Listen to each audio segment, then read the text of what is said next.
Hello everyone, my name is Jitendra Kumar, Faculty of Civil Engineering, and welcome to the YouTube channel of Engineering College Bardmer. So students, आज का जो हमारा subject रहने वाला है वो रहेगा स्ट्रक्चरल एनालिसिस और इसमें जो टॉपिक हम डिस्कस करने वाले हैं that is going to be indeterminacy. The topic which we are going to discuss is indeterminacy. Okay. तो इंडिटरमिनेसी को समझने से पहले हमें समझना पड़ेगा कि type of structure based on determinacy हमारे पास क्या क्या रहते हैं. तो type of structures based on their determinacy. Okay. तो इसके हिसाब से हमारे पास दो टाइप के स्ट्रक्चर होते हैं, एक तो है डिटरमिनेट और एक है इनडिटरमिनेट.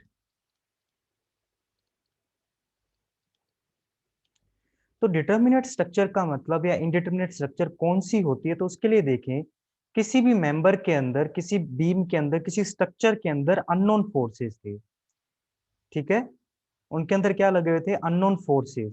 अगर इन अननोन फोर्सेस को, if these unknown forces are resolve by equation of equilibrium only,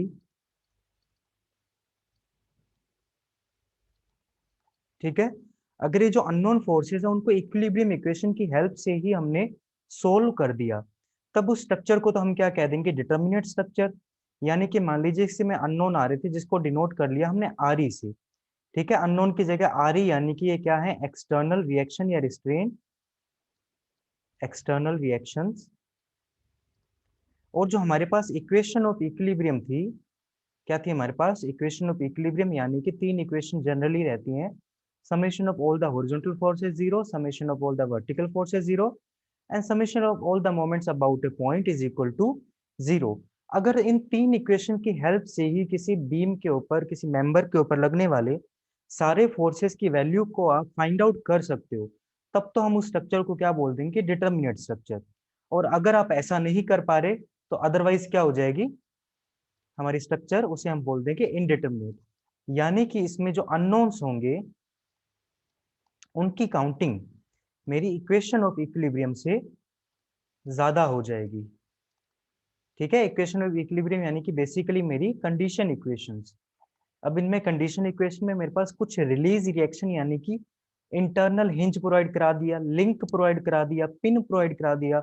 तो किसी बीम मेंबर के अंदर अगर आप इंटरनल हिंज वगैरह प्रोवाइड कराते हो तो वहां पर एक्स्ट्रा रिएक्शंस आपको मिल जाती है, एक्स्ट्रा इक्वेशन मिलती है, एक्स्ट्रा कंडीशन इक्वेशन मिलेंगी, जिसकी वजह से वो बीम डिटरमिनेट हो जाती है. ठीक है, तो अगर मेरे अननोन्स हैं उनकी काउंटिंग इक्वेशन ऑफ इक्विलिब्रियम या फिर कंडीशन इक्वेशन से ज्यादा हो जाए, यानी कि मैं उनके सारे अननोन्स को सिर्फ इन इक्वेशन की मदद से सोल्व आउट नहीं कर पा रहा, तब उस बीम का नाम या फिर स्ट्रक्चर का नाम क्या हो जाता है? Indeterminate structure. और ये जितने ज्यादा हैं, ठीक है, कि मान लीजिए कि मेरे पास अननोन थे चार, ठीक है, और इक्वेशन ऑफ इक्विलिब्रियम थी मेरे पास तीन, तो इसमें जो प्लस वन ये एक्स्ट्रा आया है, यही मेरी क्या है? इनडिटरमिनेसी.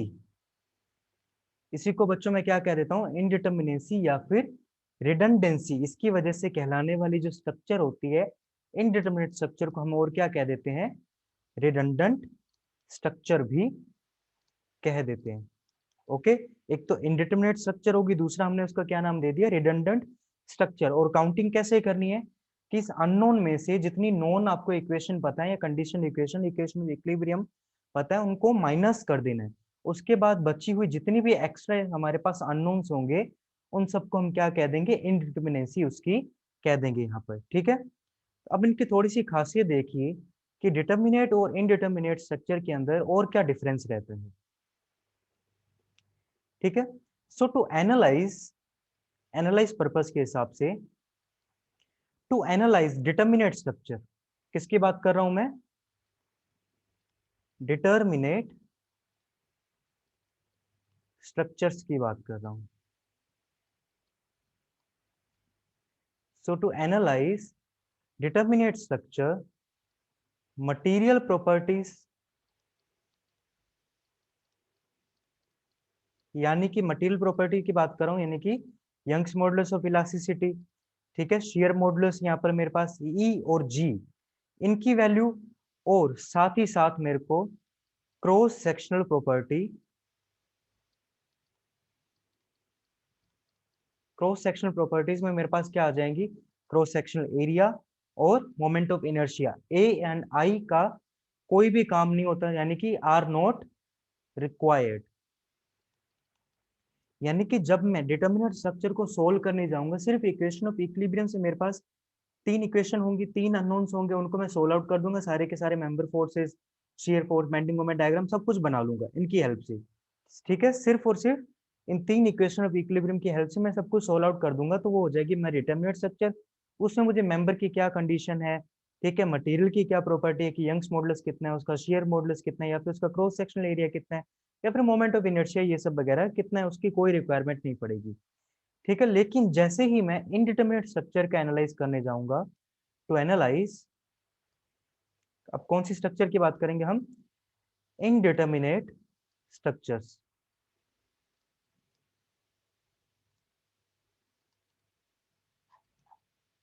Material properties and, material property का मतलब क्या हो जाएगा, अगेन ईजी, और उसके साथ में क्रॉस सेक्शनल प्रॉपर्टीज है जो मेरी A and I, cross sectional area and moment of inertia are required. ठीक है, कैसे रिक्वायर्ड रहती है हमारे, आपको याद होगा जैसे हमने स्लोप और डिफ्लेक्शन जो कैलकुलेट किया था, वेट ए मिनट,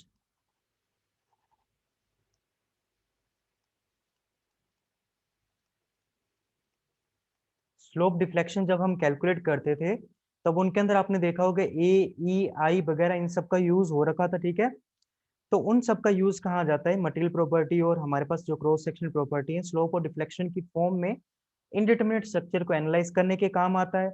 और इसमें एक्स्ट्रा अननोन को, ठीक है, नोट लगाकर यहाँ पर लिखेंगे, इनडिटरमिनेट स्ट्रक्चर की बात चल रही है अभी तक। ठीक है, नोट लगा क्या लिखेंगे, to determine extra unknowns, extra equation की रिक्वायरमेंट पड़ेगी, कंपैटिबिलिटी इक्वेशंस आर रिक्वायर्ड। जिन एक्स्ट्रा इक्वेशन की रिक्वायरमेंट होती है ना एक्स्ट्रा अननोन की कैलकुलेशन करने के लिए, उन कैलकुलेशन करने के लिए जो इक्वेशन है उन्हें हम क्या कह देते हैं, compatibility equations are required. Okay, अब कंपैटिबिलिटी इक्वेशन स्लोप की फॉर्म में हो सकती है, डिफ्लेक्शन की फॉर्म में हो सकती है। फॉर एग्जांपल कि आपको कोई इक्वेशन दे दी इस तरह से, एक बीम दे रखी है, ये बोल दी फिक्स बीम, जब आप फिक्स बीम के अंदर इस तरह से डिफ्लेक्टेड शेप बनाओगे तो कुछ इस तरह से बनेगी। और हमें पता होता है कि फिक्स जो सपोर्ट होती है, अगर मेरा लेक्चर आपने पुराने देखे हैं तो उनमें मैंने बस अच्छे से एक्सप्लेन कर रखे कि क्या जब फिक्स एंड होता है वो ना तो लेटरल मूवमेंट करने देता है, ना वर्टिकल मूवमेंट करने देता है, और ना ही यहाँ पर रोटेशन करने देता है। यानी कि इस एंड पर, अगर इस एंड को आप ए एंड और बी एंड बोलते हो, तो theta A, delta A, delta A in x direction और delta A in Y direction, सबकी वैल्यू आपके पास जीरो होने वाली है। यानी कि आपको यहाँ पर स्लोप और डिफ्लेक्शन की वैल्यू ऑलरेडी पता है। तो स्लोप और डिफ्लेक्शन की ऑलरेडी पता हुई वैल्यू से आप क्या कर सकते हो, जितने अंदर मेंबर फोर्सेस हैं या फिर सपोर्ट रिएक्शन लग रही है, उनकी वैल्यू को आप कैलकुलेट कर सकते हो। और जो यहाँ पर ये इक्वेशन स्लोप और डिफ्लेक्शन की फॉर्म में आई है, उन्हें हम क्या कह देते हैं बच्चों, हमारी कंपैटिबिलिटी इक्वेशन कह देते हैं। तो ये जो अब इंडिटरमिनेंसी है, इसके बारे में थोड़ा सा डिटेल में जाएंगे।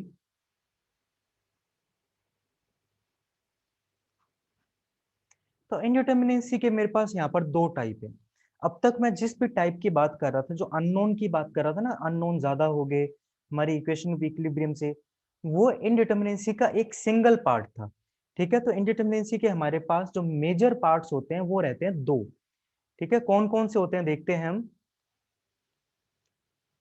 एक तो मेरे पास होती है स्टैटिक इनडिटरमिनेंसी, स्टैटिक इनडिटरमिनेंसी, और सेकंड वन होती है मेरे पास काइनेमेटिक इनडिटरमिनेंसी। ठीक है, कौन कौन सी होगी? एक तो स्टैटिक और दूसरी काइनेमेटिक। स्टैटिक को जनरली हम डिनोट करते हैं डी एस से, और काइनेमेटिक को जनरल जो डिनोशन है उसका डी के से हो जाता है। ठीक है, स्टैटिक तो किसके ऊपर बेस्ड रहेगी हमारी? This one is the based on only external reaction and member forces. ठीक है, this will be based on external reaction, यानी कि सपोर्ट रिएक्शन की बात चल रही है, एक्सटर्नल सपोर्ट रिएक्शंस। ठीक है, जो हम रिएक्शन निकालते थे ना कि एक हिंज सपोर्ट के ऊपर 2 नंबर ऑफ रिएक्शन आ सकती है, यानी कि 2 रिस्ट्रेन है, यानी कि 2 रिएक्शन आ सकती है, 2 जगह मोशन नहीं कर सकता, 2 रिएक्शन आ सकती है, तो उन्हीं रिएक्शन की बात चल रही है, एक्सटर्नल सपोर्ट रिएक्शन। तो based on external support reaction, और उसके साथ साथ क्या आ जाएगा, and their internal member forces, या फिर मेंबर फोर्सेस के नाम पर यहाँ पर किसकी बात हो रही है? जियोमेट्री की। ठीक है, कि उसकी जियोमेट्री किस तरह से, क्योंकि जियोमेट्री अब जो को जब मैं ट्रस पढ़ाऊंगा आज, ट्रस में भी हम इंडिटरमिनेंसी की बात करेंगे कि कैसे वो एक्स्ट्रा इंडिटरमिनेंट यानी कि एक्स्ट्रा रिडंडेंट हो जाती है। जो मैं रिडंडेंट स्ट्रक्चर की बात करता हूं ना, वो बेसिकली हम किसकी बात कर रहे हैं? स्टैटिक इंडिटरमिनेंसी के लिए। काइनेमेटिक इंडिटरमिनेंसी में तो क्या होता है, डिग्री ऑफ फ्रीडम के ऊपर बात होती है कि कोई हमारे पास उसमें कितने तरह से हम मोशन फ्री कर सकते हैं, फ्री मोशन उसमें करा सकते हैं, in the horizontal direction, in the vertical direction and in the our slope. ठीक है, स्लोप यानी कि थीटा, यानी कि किसी जेड एक्सिस के अलोंग उसके अंदर कितना मोशन आ रहा है, रोटेशन कितना आ रहा है। तो बेसिकली अगर मैं काइनेमेटिक इंडिटरमिनेंसी की बात करूंगा तो इसमें क्या बात होती है, इसमें हम बात करते हैं डिग्री ऑफ फ्रीडम के ऊपर, यानी कि कितने डायरेक्शन में मोशन कर सकता है। फॉर एग्जांपल यहाँ पर मैं दे दूं, जैसे 2D के अंदर मैक्सिमम हम कितनी डायरेक्शन में मोशन कर सकते हैं? 3 डायरेक्शन में। ठीक है, इसलिए एक सपोर्ट या फिर एक पॉइंट के ऊपर 2D के अंदर मैक्सिमम डिग्री ऑफ काइनेमेटिक इंडिटरमिनेंसी की वैल्यू कितनी आ सकती है? 3। यहाँ पर यानी कि डिग्री ऑफ फ्रीडम किस पर निकालेंगे? हम जॉइंट्स पर निकालेंगे इस बार, कि किसी जॉइंट के ऊपर कितनी डायरेक्शन के अंदर कितनी तरह से मोशन हो सकता है। 2D के अंदर जिनको याद नहीं हो तो बच्चों पुराना लेक्चर अच्छे से देखो, उसमें एक्सप्लेन कर रखा है। बाकी आपको थोड़ा सा ओवरव्यू यहाँ पे दे देता हूँ। ये हमारे पास एक्स वाई और जेड कार्टेशियन कोऑर्डिनेट सिस्टम रहता है, इसके अंदर कोई मटेरियल पड़ा है इस तरह से, अगर आपने इसे मोशन करा के यहाँ पर लिया है, यानी कि एक्स के अंदर मोशन कराया तो डेल्टा एक्स इसमें मोशन हो गया, इस तरह से वाई के अंदर मोशन कराया तो कुछ इस तरह से हो जाएगा, जिसे डेल्टा वाई का मोशन कह देंगे, और अपनी ही एक्सेस के अलोंग ये रोटेशन कर गया, यानी कि इस तरह से। तो ये जो जेड के अलोंग, ठीक है, ये एक्सिस आपकी तरफ बाहर की ओर निकल के आ रही है, और इसके अलोंग ये इस तरह से मोशन कर रहा है, मतलब जेड के अलोंग कर रहा है, तो इसे हम बोल देते हैं रोटेशन। स्लोप यानी थीटा से मेजर करते हैं। तो आपके पास 3 तरह की यहाँ पर फ्रीडम आ जाती है, डिग्री ऑफ फ्रीडम किसी एक पर्टिकुलर जॉइंट पर। 2D के केस में कितनी आई? डेल्टा एक्स डेल्टा वाई, यानी कि हॉरिजॉन्टल में मोशन, वर्टिकल में मोशन, और एक स्लोप में रोटेशन उसका। ठीक है, तो 3 डिग्री ऑफ फ्रीडम आपको एक जॉइंट के ऊपर काइनेमेटिक इंडिटरमिनेंसी के अंदर मिल सकती है। आज का जो मेन टॉपिक रहने वाला है हमारा, काइनेमेटिक के बारे में भी पढ़ेंगे लेकिन नेक्स्ट लेक्चर में। आज जो हम बात करने वाले हैं स्टैटिक इंडिटरमिनेंसी के ऊपर, वरना एक लेक्चर आपका काफी बड़ा हो जाएगा, आप बोर हो जाओगे, इसमें 2-3 घंटे का बड़ा लेक्चर बनेगा तो। ठीक है, तो चलिए अब स्टैटिक इंडिटरमिनेंसी के बारे में बात करते हैं।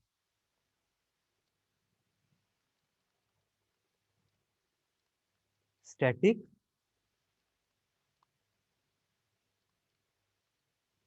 इंडिटरमिनेंसी। ओके, तो बच्चों स्टैटिक इंडिटरमिनेंसी को हम डिनोट तो करते हैं डी एस से, जिसके बारे में मैंने अभी थोड़ी देर पहले बता दिया था। इसके भी अगेन 2 पार्ट रहते हैं। ठीक है, एक तो होती है हमारे पास एक्सटर्नल स्टैटिक इंडिटरमिनेंसी।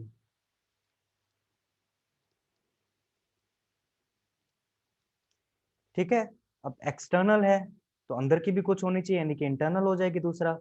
तो obviously second one is internal static indeterminacy. इसको तो डिनोट कर दोगे आप डी एस सी से, और इसे डिनोट करोगे डी एस आई से। तो एक्सटर्नल और इंटरनल का मतलब समझते हैं अब यहाँ पर। एक्सटर्नल जो डिपेंड करती है, हमारी डिपेंड करती है, दिस इज बेस्ड ऑन या फिर depend on external support reactions. जो लेक्चर में आपको टेबल बना के इतनी सारी रिएक्शन बताई थी ना, कि जहां मोशन हो रहा है वहां तो रिएक्शन नहीं है, जहां रिस्ट्रेन आ गई रिएक्शन आ गई, उन्हीं सपोर्ट रिएक्शन की बात कर रहे हैं। तो जिन्होंने नहीं पढ़ा, जाइए पहले वो वाला लेक्चर देखिए और फिर इसके ऊपर आना।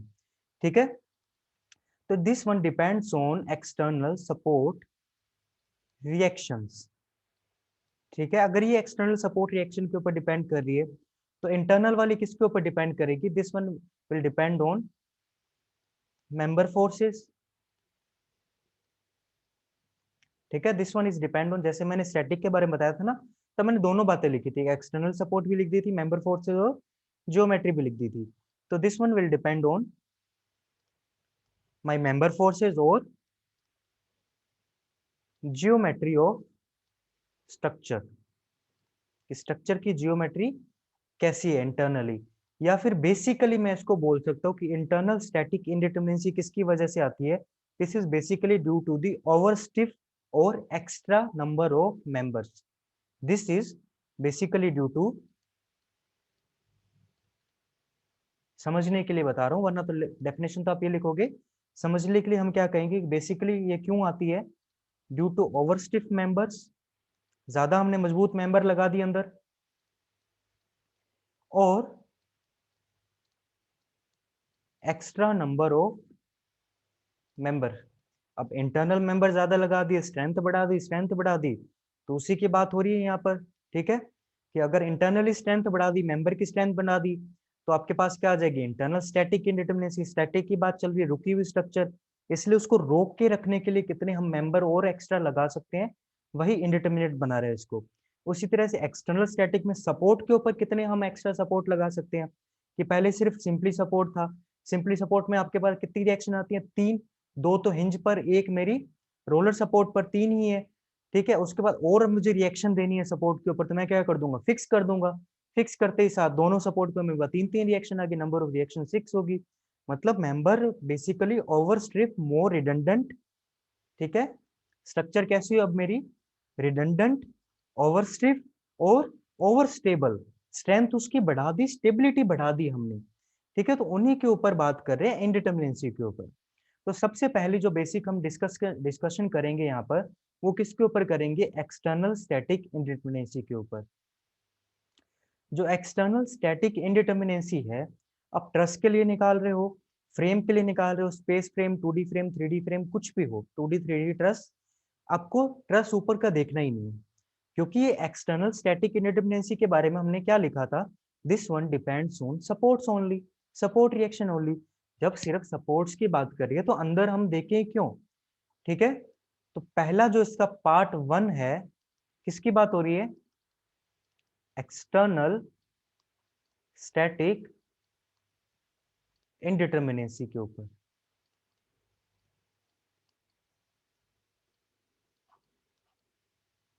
ठीक है, तो यहां मैं लिख देता हूं, this one is same for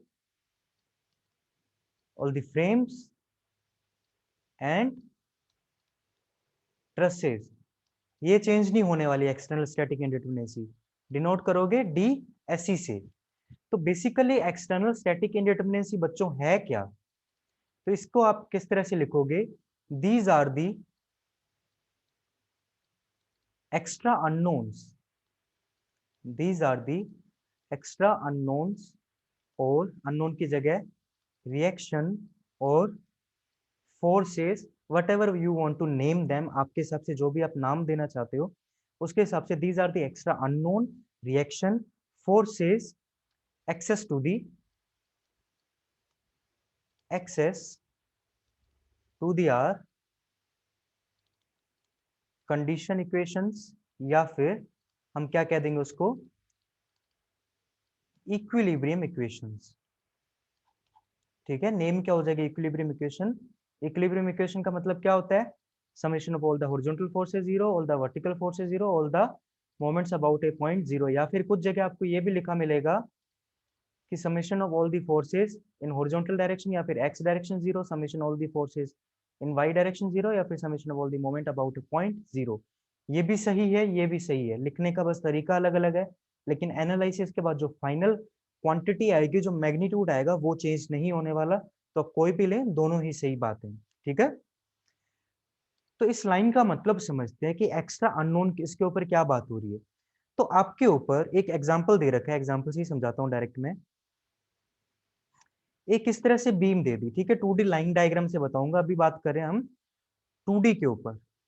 ठीक है, केस 2 डायमेंशनल, 3D के ऊपर भी आएंगे एक बार 2D के ऊपर बात करते हैं 2 डायमेंशन में।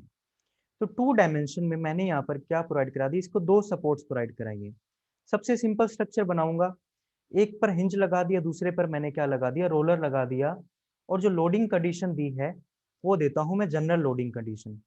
अब जिन्हें लोडिंग कंडीशन नहीं पता बच्चों, जनरल लोडिंग, वर्टिकल लोडिंग, तो सबसे रिक्वेस्ट है पुराने लेक्चर देखो, फिर ही बढ़ो, सीक्वेंस से बढ़ो, जितने सीक्वेंस से लेक्चर आ रहे हैं उन्हें देखो, और बड़े लेक्चर रहेंगे, काफी ज्यादा आवर की इसकी सेशन रहने वाला है, पूरा स्ट्रक्चरल एनालिसिस। तो इसको ऐसे पाइलअप मत करना, पाइलअप मतलब झुंड बना के रख लो कि एग्जाम आएगा तब देखूंगा, तो 60-70 लेक्चर हो जाएंगे बच्चों, घंटे घंटे के। तो अब 60-70 घंटे के नहीं देख पाओगे, देखोगे तो या तो सिर दुखेगा या तो आंखें दुखेंगी। इससे अच्छा अभी से साथ में देखो, दिन के 1 से 2 लेक्चर कम से कम देखना चालू कर दो हर सब्जेक्ट के। तो जनरल लोडिंग मैंने पी प्रोवाइड करा दी, थीटा, जिसके 2 कंपोनेंट कुछ भी यहाँ पर मेरे पास बन जाएंगे, P sine theta, P cos theta. अब ये जो मैंने लिखा है P sine theta, P cos theta, P के साथ में, ये गलत है। ठीक है, जिसके बारे में मैंने पिछले लेक्चर में भी एक्सप्लेन किया है कि why writing like this is wrong. तो ये आपको कमेंट सेक्शन में लिख के बताना है कि ये जो मैंने किया है P sine theta, P cos theta को पी के साथ इस तरह लिखना क्यों गलत है, आपको उसको जस्टिफाई करना है इन दी कमेंट सेक्शन। ठीक है, और जिसने सबसे सही आंसर दिया उसके कमेंट को हम पिन कर देंगे वहां पर। तो मेरे पास इस तरह की बीम है, इस तरह की बीम का नाम, जहां पर एक हिंज सपोर्ट हो और एक रोलर सपोर्ट हो, तो सब उस बीम का नाम हम क्या दे देते हैं बच्चों, सिंपली सपोर्टेड बीम। जिन्होंने अगर समझा नहीं है तो उनको पता होगा, जिन्होंने खाली रट रखा है तो उन्हें तो पता ही होगा कि सिंपली सपोर्टेड बीम मेरी एक डिटर्मिनेट बीम रहती है। अब डिटर्मिनेट देखिए क्यों है यहाँ पर। ठीक है, कि यहाँ पर ये P sine theta, P cos theta लगा हुआ है, तो मेरे पास कौन कौन सी रिएक्शन जनरेट हो सकती है। हिंज सपोर्ट पर आपको पता है 2 रिएक्शन जनरेट होती है, कैसे होती है, पुराना लेक्चर देखो। ठीक है, इसका मोशन ये वर्टिकल मोशन नहीं करने देगा, इसकी वजह से यहाँ पर एक रिएक्शन यहाँ जनरेट हो जाएगी। कलर चेंज करते हैं ताकि थोड़ा सा डिफ्रेंशिएट कर पाए। रिएक्शंस को मैं अब से डिनोट करूंगा यहाँ पर ग्रीन कलर से। तो ये वर्टिकल रिएक्शन हो जाएगी, सपोर्ट्स का नाम दे देते हैं, ए और बी सपोर्ट है, तो इस रिएक्शन का नाम आ जाएगा आर ए।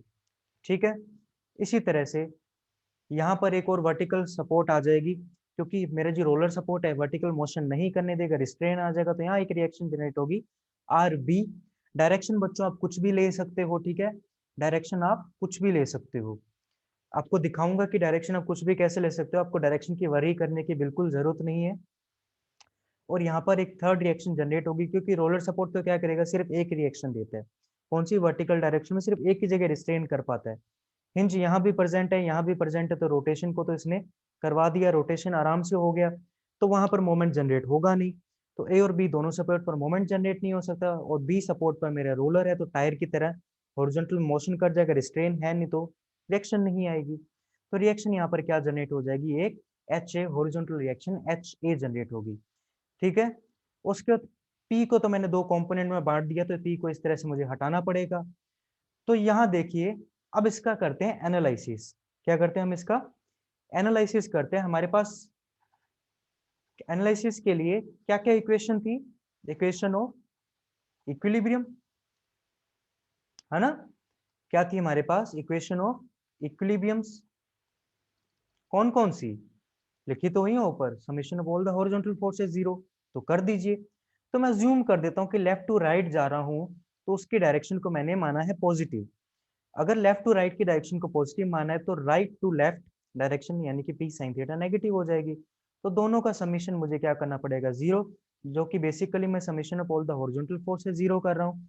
तो एच ए की वैल्यू मेरे पास कितनी आ जाएगी बच्चों, पी साइन थीटा। या पी साइन थीटा को अदर साइड ले जाओगे 0 के, तो पॉजिटिव का हो जाएगा। यानी कि पॉजिटिव वैल्यू आने का मतलब ये होता है कि जो वैल्यू आपने मानी है एच ए की, जो डायरेक्शन मानी है वो एकदम करेक्ट है। अगर नेगेटिव साइन आ जाता तो 12th के अंदर हम वेक्टर में पढ़ते थे, माइनस ए वेक्टर का मतलब क्या, मैग्नीट्यूड वही, डायरेक्शन उसकी 180 डिग्री पर अपोजिट। ठीक है, तो 12th के अंदर की बातें, इतनी ज्यादा हाई क्लास हम बातें नहीं कर रहे हैं यहाँ पर, सिंपल बेसिक मैथ और फिजिक्स चलती है, ज्यादा कुछ इतना डिटेल में नहीं है, बिल्कुल बेसिक है। उसी तरह से आपको क्या करना है, आर ए आर बी की वैल्यू निकालनी है, तो summation of all the vertical forces आपको जीरो करना पड़ेगा, यानी कि आर ए अपवर्ड डायरेक्शन को पॉजिटिव मानना है तो आर बी भी पॉजिटिव मानना पड़ेगा, लेकिन डाउनवर्ड डायरेक्शन में पी कोस थीटा लग रहा है उसको नेगेटिव मानना पड़ेगा, तो वो हो जाएगा जीरो, दोनों के सबका समीशन जीरो। तो R A plus R B की वैल्यू पी कोस थीटा की इक्वल आ जाएगी, लेकिन कितनी, तो इसके लिए देख रहे हैं आप थर्ड इक्वेशन की भी रिक्वायरमेंट है, क्योंकि तीन अननोन है। अननोन कौन कौन है, एच ए आर बी, तीन अननोन है, तीन इक्वेशन की रिक्वायरमेंट पड़ेगी, तीन इक्वेशन की रिक्वायरमेंट है, यानी कि स्ट्रक्चर को हम सिर्फ और सिर्फ इक्वेशन ऑफ इक्विलिब्रियम से सोल्व कर सकते हैं, यानी कि कैसी स्ट्रक्चर है ये, डिटर्मिनेट स्ट्रक्चर है। किस तरह की स्ट्रक्चर है बच्चों, ये डिटर्मिनेट स्ट्रक्चर है। और third R A R B की वैल्यू किस तरह से निकाली जाती है, तो मान लीजिए कि L/2 बिल्कुल सेंटर पे लोड लगा हुआ था, आपका P जो था, तो उसका P cos थीटा कंपोनेंट भी सेंटर पे आ जाएगा L/2 डिस्टेंस पर। ठीक है, तो आपको summation of all the moment about अब हम कर देते हैं बी के अबाउट जीरो कर देते हैं। तो क्योंकि आरबी के लाइन ऑफ एक्शन अगर जैसे मोमेंट नहीं निकालना था, तो हमारे एक लेक्चर भी पढ़ा है एक, आप उसे देख सकते हो स्ट्रक्चरल एनालिसिस में। वरना यहाँ देखिए मोमेंट क्या होता है, कोई भी force multiply by perpendicular distance, distance याद रखिए परपेंडिकुलर होनी चाहिए, ये वाले डिस्टेंस से काम नहीं चलेगा। ठीक है, आप कहोगे ये तो लोड यहाँ लग रहा है, ये इतनी सारी डिस्टेंस तो है ही, ये डिस्टेंस काम नहीं आती। कौन सी डिस्टेंस काम आती है, परपेंडिकुलर, यानी कि ये वाली डिस्टेंस ऐसे लग रही है ना परपेंडिकुलर, ये तो इसी में से निकल रही है इसके लाइन ऑफ एक्शन, तो आर भी तो हो गया जीरो। अब आर ए इसको इस तरह से क्लॉकवाइज डायरेक्शन में घुमाने की कोशिश करता है, शायद मिरर इमेज से मेरा हाथ एंटी क्लॉकवाइज में दिखाई देगा आपको। ठीक है, तो एम बी के अबाउट आर ए क्लॉकवाइज में घुमाने की कोशिश कर रहा है, तो उसको तो हम पॉजिटिव मान लेते हैं, R A into L, minus में क्या हो जाएगा इस बार पी कोस थीटा, इसको एंटी क्लॉकवाइज डायरेक्शन में घुमाने की कोशिश करेगा, क्योंकि क्लॉकवाइज को पॉजिटिव माना है तो एंटी क्लॉकवाइज को नेगेटिव। मैं तेज इसलिए बता रहा हूँ क्योंकि ऑलरेडी मैं क्लासरूम में कितनी बार बता चुका हूँ, और उसके साथ ही साथ मैंने इसके ऊपर पहले से सेपरेट लेक्चर भी बना रखे हैं। तो अगर आप इसका एनालिसिस यहाँ पर करते हैं, तो P cos theta multiply by L/2 हो जाएगा जीरो। ठीक है, अदर साइड लेके जाओगे तो एल से एल कट जाएगा और यह इक्वल हो जाएगा। ठीक है, इसे आप हटा दो तो पी कोस थीटा प्लस का हो जाएगा, वैल्यू क्या हो जाएगी P/2 कोस थीटा। तो आर ए की वैल्यू कितनी आ जाएगी P/2 कोस थीटा, और इसकी वैल्यू आरबी की भी कितनी हो जाएगी P/2 कोस थीटा। अब आप वैसे भी देख सकते थे common sense exam point of view से, अगर कंपटीशन एग्जाम की बात करूं, डिस्क्रिप्टिव पेपर नहीं, वहां तो ऐसे एनालिसिस करना पड़ेगा फुल डिटेल में। कंपटीशन एग्जाम में क्या होता है कि भैया सेंटर पे लगा हुआ है, सिमेट्री है, तो बराबर बटेगा। सही है, बराबर बटा पी कोस थीटा का आधा कर दो, पी कोस थीटा का आधा हो गया P/2 कोस थीटा।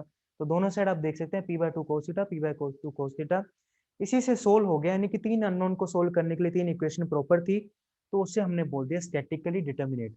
जिन बीम के अंदर, जिन स्ट्रक्चर के अंदर हम ये सब नहीं कर पा रहे ना, इस तरह से सारे अननोन की वैल्यू नहीं निकाल पा रहे, उसी को हमने बोल दिया इनडिटर्मिनेट स्ट्रक्चर। अब एक्सटर्नल इंडिटर्मिनेंसी की बात करूं तो किसके ऊपर आएगी हमारी, वो अननोन रिएक्शन फोर्सेस जो कितने भी है कंडीशन इक्वेशंस के अलावा, हम बात करेंगे सिर्फ और सिर्फ सपोर्ट्स के ऊपर। सपोर्ट पर आपने यहाँ पर देखा कितने अननोन से, एक दो तीन। ठीक है, दो हिंज पर एक रोलर पर, और इक्वेशन ऑफ इक्विलिब्रियम भी कितनी थी हमारे पास, तीन। तो एक्सेस कितने हैं, तीन अननोन से तीन इक्वेशन सोल्व होगी, एक्स्ट्रा तो कोई भी नहीं है, यानी कि इसकी external static indeterminacy in this particular case for statically determinate beam के अंदर कितनी हो जाएगी, जीरो। यानी कि ये जो बीम आ रही थी ना हमारी, कौन सी थी, सिंपली सपोर्टेड बीम, इसके अंदर एक्सटर्नल स्टैटिक इंडिटर्मिनेंसी की वैल्यू कितनी हो जाएगी बच्चों, जीरो हो जाएगी। ओके, इतना समझ गए आप, ये था बेसिक। अब थोड़ा सा एडवांस चलते हैं। ठीक है, थोड़ा सा एडवांस देखते हैं। तो अगर बेसिकली आपको एक्सटर्नल स्टैटिक इंडिटर्मिनेंसी के बारे में फॉर्मूला बनाना हो, तो आप क्या करोगे, एक्सटर्नल सपोर्ट है जितनी एक्सटर्नल सपोर्ट रिएक्शन, उनको काउंट करोगे सबको, और उसमें से कंडीशन इक्वेशन या फिर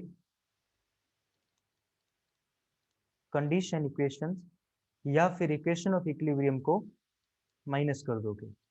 अब भैया जिन्हें समझ नहीं आया, एक काम कर सकते हैं, लेक्चर दोबारा देखें, नोट्स बनाएं, फिर स्टडी करें, और अगर फिर भी समझ नहीं आया तो उनके लिए फॉर्मूला है फाइनल, इस फॉर्मूले की मदद से आप सिंपली सोल्व कर सकते हो, जिनका मकसद सिर्फ और सिर्फ क्वेश्चन को सोल्व करना है, समझना नहीं है। ठीक है, तो इस फॉर्मूले का मतलब यहाँ पर क्या हो जाएगा, कि जितनी एक्सटर्नल सपोर्ट रिएक्शन आ रही का मतलब क्या है, number of external support reactions. ठीक है, तो अब डीएससी की वैल्यू को कैलकुलेट करके देखते हैं। एक अनदर एग्जांपल से आपके सामने एक और बीम बनाते हैं हम।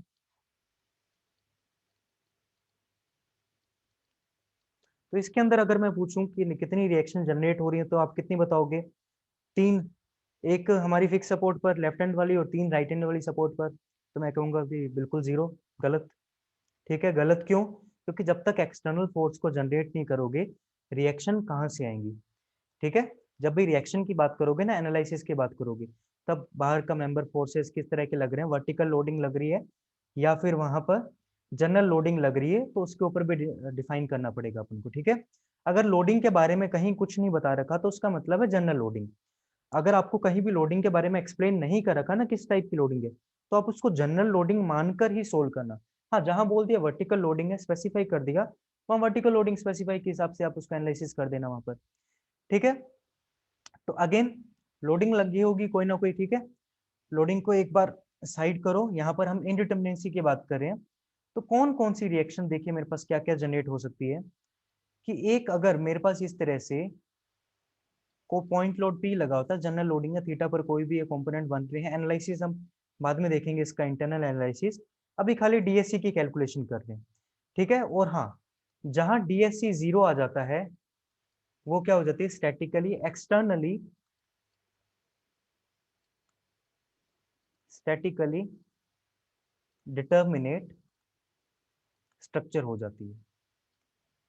ठीक है, एक्सटर्नली डिटर्मिनेट है अगर एक्सटर्नल हमारे पास इंडिटर्मिनेसी डीएससी की वैल्यू जीरो आ जाती है। ग्रेटर देन जीरो आती है यानी कि स्ट्रक्चर वो रिडंडेंट है, मोर स्टेबल है, उसकी एक्सटर्नल सपोर्ट के थ्रू स्ट्रेंथ ज्यादा आ गई है। किसी भी स्ट्रक्चर के स्टेबल होने के लिए सबसे जो मस्ट कंडीशन है कि ये तो होनी ही चाहिए, वो कौन सी होती है? डीएससी। कि डीएससी की value greater than equal to zero तो होनी चाहिए, must for stability of complete structure. क्योंकि किसी अगर स्टेबिलिटी की बात करें तो इंटरनली भी स्टेबल होना चाहिए, एक्सटर्नली भी स्टेबल होना चाहिए। ठीक है, लेकिन मस्ट की बात करें कि सबसे पहली कंडीशन क्या है, तो एक्सटर्नल वाली। एक्सटर्नली स्टेबिलिटी नहीं है तो स्ट्रक्चर नहीं है, वो मैकेनिज्म ही है। ठीक है, तो DSC greater than equal to zero होना चाहिए, मिनिमम जीरो तो होना चाहिए, वरना इक्वेशन ऑफ इक्विलिब्रियम से कम हो जाएगा, स्ट्रक्चर बनेगी नहीं।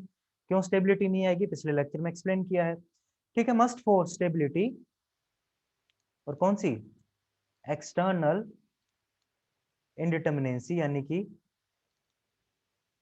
कौन सी वाली? स्टैटिक काइनेमेटिक की बात मत कर देना। External static indeterminacy greater than equal to होनी चाहिए जीरो के। तो यहाँ पर मैं देखूंगा मेरे पास तीन तरह की सपोर्ट रिएक्शन जनरेट हो सकती है। कौन कौन सी? ए और बी सपोर्ट का नाम दे देते हैं। वर्टिकल में दो, ठीक है, वर्टिकल मोशन नहीं करने देगा, वर्टिकल रिस्ट्रेन है, तो वर्टिकल में दो रिएक्शन। इसी तरह से हॉरिजॉन्टल में दो, एच बी। और उसके साथ ही साथ, क्योंकि इस बीम को इस तरह से सैक करने की कोशिश करेगा, नीचे की ओर झुकाने की कोशिश करेगा, तो इसको इसकी प्रीवियस कंडीशन में लाने के लिए, मतलब स्टैटिक इक्विलिब्रियम में लाने के लिए, एक मोमेंट यहाँ पर जनरेट होगा इसके अपोजिट डायरेक्शन में एम ए, और एक मोमेंट यहाँ जनरेट होगा इसके अपोजिट डायरेक्शन में एम बी। डायरेक्शन हालांकि यहाँ पर मैंने आपको समझाकर लिखा दिया, लेकिन फिर भी समझ नहीं आता, कोई भी डायरेक्शन लो, जब उसको मैथमेटिकली एनालाइज करने जाओगे तो हमारे पास वैल्यू के अंदर कोई चेंज नहीं आएगा। इसका आपको एग्जांपल समझाऊं? नेक्स्ट पेज पर दिखाता हूं आपको कि डायरेक्शन कोई भी ले लो भले, हमारा उस डायरेक्शन का कोई फर्क नहीं पड़ता, फाइनल वैल्यू तो वही आने वाली है।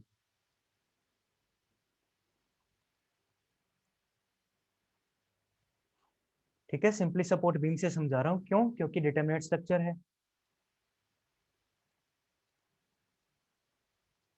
लोडिंग लगा दो जीपी, थीटा के ऊपर लग रही थी।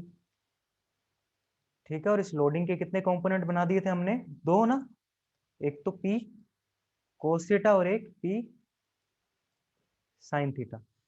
पिछली बार हमने लोडिंग की डायरेक्शन, इस बार ये ले लेते हैं, ये ए और बी सपोर्ट है, जो सपोर्ट रिएक्शन यहाँ पर जनरेट हो रही है उसकी डायरेक्शन ले लेते हैं एक बार,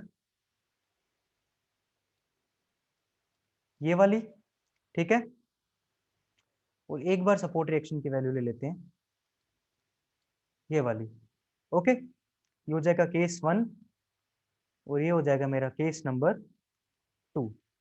सो एज पर केस 1 अगर मैं बात करूं, एज पर केस 1 अगर मैं बात करूं तो मेरे को क्या करना है, summation of all the horizontal forces 0, equation of equilibrium. अब इसमें ध्यान रखने वाली बात क्या है कि जिस डायरेक्शन को आपने एक बार पॉजिटिव मान लिया, उसके अपोजिट वाली सारी डायरेक्शन को सारे क्वेश्चन के अंदर नेगेटिव लेकर चलना पड़ेगा, ठीक है। ऐसे नहीं कि कभी आप लेफ्ट हैंड साइड वाली डायरेक्शन को पॉजिटिव मान रहे हो, कभी राइट हैंड साइड वाली को पॉजिटिव मान रहे हो। एक क्वेश्चन के अंदर जो डिफाइन कर दिया, हमेशा डायरेक्शन की वैल्यू वही रहने वाली है। किसे पॉजिटिव बोला तो हमेशा पॉजिटिव वही रहेगा। ओके, तो एच हमने लेफ्ट से राइट जा रहा है तो एच इस बार पॉजिटिव मान लेते हैं, तो ऑब्वियसली अदर जो साइड हो जाएगी पी कोस थीटा वो नेगेटिव हो जाएगी, दोनों का समीशन करना है 0, तो एच ए की वैल्यू क्या होगी, पी कोस थीटा। आगे केस 1 से। अब केस 2 की बात करते हैं। केस 2 में आपने डायरेक्शन क्या लिया है, दोनों की डायरेक्शन सेम है, तो एच ए की डायरेक्शन भी सेम है, उसको पॉजिटिव मान लिया। पी कोस थीटा की जो डायरेक्शन है और एच ए की डायरेक्शन सेम है, दोनों इस वाली डायरेक्शन पे इस बार हमने पॉजिटिव कर दिया। याद रखना, अभी मैंने बताया था कि एक क्वेश्चन के अंदर आपको सारे डायरेक्शन पॉजिटिव मानकर चलनी है, लेकिन ये क्वेश्चन का केस अलग है, ये क्वेश्चन अलग है, ये अलग है, ठीक है। ये अलग तरीके से एनालाइज कर रहा हूँ, ये अलग तरीके से एनालाइज कर रहा हूँ, तो क्वेश्चन ये अलग बन रहे हैं यहाँ पर। ओके, तब इसमें अभी ये मत बोल देना कि सर इस बार तो आपने उधर नेगेटिव माना था, पॉजिटिव लेकर चल रहे हो, तो वैसे मत कर देना, ठीक है। थोड़ा सा कॉमन सेंस भी यूज करना है अपन को। तो एच ए इस बार देखो अदर साइड लेकर जाओगे तो P cos theta H A की वैल्यू क्या हो जाएगी, नेगेटिव की। नेगेटिव साइन का मतलब अगर आपको वेक्टर के हिसाब से याद हो थोड़ा बहुत 11th-12th का, तो नेगेटिव वेक्टर क्या हो जाता था कि डायरेक्शन जो आपने मानी है उसकी अपोजिट डायरेक्शन यानी कि 180 डिग्री पर डायरेक्शन वही हो जाएगी, मैग्नीट्यूड पे ही रहेगा। यानी कि एच ए की वैल्यू इस बार क्या हो जाएगी, अगर मैं इस तरह से दूसरे कलर से बनाऊं तो एच ए की वैल्यू क्या आएगी, इस तरह से पी कोस थीटा। तो फाइनल वैल्यू एच ए की वही आने वाली है, पी कोस थीटा, ठीक है, वो चेंज नहीं होगी। चाहे आप डायरेक्शन शुरू में गलत भी मान लेते हो ना, धीरे धीरे बहुत सारे क्वेश्चन सोल्व करोगे तो आपको ऑटोमेटिकली डायरेक्शन का नॉलेज आने लग जाएगा। लेकिन आप डायरेक्शन किसी तरह से गलत भी लिख देते हो तो फिर भी आपका आंसर क्या आएगा, फाइनल हमेशा सही आएगा, वो गलत नहीं आने वाला, ठीक है। तो उसके ऊपर इतना वरी करने की जरूरत नहीं है। लेकिन हाँ, ऐसे लिख जरूर देना साइन कन्वेंशन कि ये डायरेक्शन हमने पॉजिटिव मानी है, ये वाई डायरेक्शन में ये पॉजिटिव है, तो ऑटोमेटिकली ये नेगेटिव और ये नेगेटिव हो जाएगा। इस तरह का साइन कन्वेंशन जरूर बता देना। अगर साइन कन्वेंशन नहीं बनाते तो आपका पूरा क्वेश्चन टेक्निकली गलत माना जाता है, ठीक है बच्चों। तो ये बात कर दी मैंने इसके ऊपर कि डायरेक्शन के ऊपर थोड़ा सा आपको समझा दिया। अब जो हमारी बेसिक ओरिजिनल टॉपिक के ऊपर हम बात कर रहे थे इंडिटरमिनेंसी में, इसके ऊपर आते हैं। तो यहाँ देखिए नंबर ऑफ रिएक्शन कितनी है, 3 सपोर्ट ए पर और 3 हमारी सपोर्ट नंबर बी पर, टोटल कितनी होगी 6। 6 टोटल अननोन है, इनको निकालने के लिए इक्वेशन ऑफ इक्विलिब्रियम कितनी होती है 3, तो एक्स्ट्रा अननोन कितने हो गए 3, ठीक है। एक्स्ट्रा अननोन कितने आ गए हमारे पास 3 आ गए, तो उसके हिसाब से मेरे पास डीएससी की वैल्यू बच्चों कितनी हो जाएगी, 3 हो जाएगी। और अगर जिसको फॉर्मूला लगाना है तो लगा लीजिए भाई, डीएससी आर ई की वैल्यू रखनी है एक्सटर्नल सपोर्ट रिएक्शन कौन कौन सी है, एक हॉरिजॉन्टल, एक वर्टिकल, एक बेंडिंग मोमेंट की, 3 एक सपोर्ट से, दूसरी सपोर्ट भी सेम है तो 3 इधर से, 3 3 6, उसमें से 3 इक्वेशन ऑफ इक्विलिब्रियम को माइनस करना पड़ेगा, तो डीएससी की वैल्यू यहाँ पर कितनी आ जाएगी, 3 हो जाएगी आपके पास। यानी कि एक्सटर्नल स्टैटिक इंडिटरमिनेंसी कितनी, 3 अननोन। और यही अननोन क्या कर रहे हैं, मेरी स्ट्रक्चर को मोर स्टेबल करते जा रहे हैं, ठीक है। ये क्या कर रहे हैं, this is making my structure externally stable और रिडंडेंट, ठीक है। स्टेबल होना कोई अच्छी बात है, ठीक है, किसी भी स्ट्रक्चर का स्टेबल होना अच्छी बात है, स्ट्रक्चर के इंसान भी स्टेबल हो तो अच्छी बात ही होती है। लेकिन स्टेबिलिटी की दिक्कत आती है हम सिविल इंजीनियर्स को, कहाँ कि भाई ये 3 तो निकाल लिए, एनालाइज कर लिया इक्वेशन ऑफ इक्विलिब्रियम से, बाकी 3 का क्या करें, उनकी वैल्यू कैसे निकालें। तो पढ़ो अलग अलग मेथड, ठीक है, तो उन्हीं मेथड के ऊपर हमारे ऊपर प्रेशर आ जाता है, ठीक है। तो उन्हीं मेथड का यूज करके हम कैसे एनालिसिस करेंगे, वही स्ट्रक्चरल एनालिसिस है। क्योंकि इक्वेशन ऑफ इक्विलिब्रियम से एनालाइज करना तो आप किस में, स्ट्रेंथ ऑफ मटेरियल में भी कर रहे थे। स्पेशल नया सब्जेक्ट पढ़ने की क्या जरूरत पड़ी, जिसे 2 सेमेस्टर के अंदर डिवाइड कर रखा है, यूनिवर्सिटी के हिसाब से 2 सेमेस्टर में डिवाइड कर रखा है हमने सिलेबस को, तो इतना ब्रॉड सिलेबस पढ़ने की क्या जरूरत थी, राइट। इसकी जरूरत ये पड़ गई कि हमारे पास आ गई इनडिटरमिनेसी एक्स्ट्रा अननोन, जो कि इक्वेशन ऑफ इक्विलिब्रियम से सोल्व नहीं हो रही। तो डीएससी की वैल्यू निकाल दी। ऐसे ही कुछ और हम क्वेश्चन करके देखते हैं, ठीक है।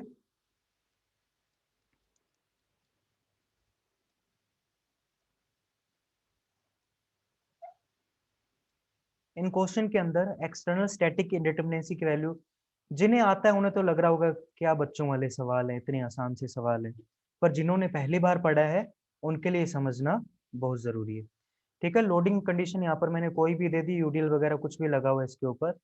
तो सपोर्ट रिएक्शन देखिए क्या क्या जनरेट हो सकती है। एक वर्टिकल यहाँ से, एक हॉरिजॉन्टल, एक वर्टिकल, एक हॉरिजॉन्टल, एक वर्टिकल, एक हॉरिजॉन्टल, ठीक है। तो नंबर ऑफ रिएक्शन मेरे पास कितनी हो जाएंगी, 2 + 2 + 2 6। उसमें से 3 इक्वेशन ऑफ इक्विलिब्रियम को माइनस कर दोगे। डीएससी बेसिकली अगर फॉर्मूला वाइज करते थे क्या होता था, reaction minus equation of equilibrium, equation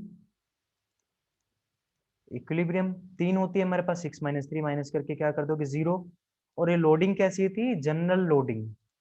कैसी थी बच्चों, जनरल लोडिंग। इंडिटरमिनेसी की वैल्यू कितनी आ गई, 6 - 3, 3 वैल्यू आ गई जनरल लोडिंग के केस में, ठीक है। इन द केस ऑफ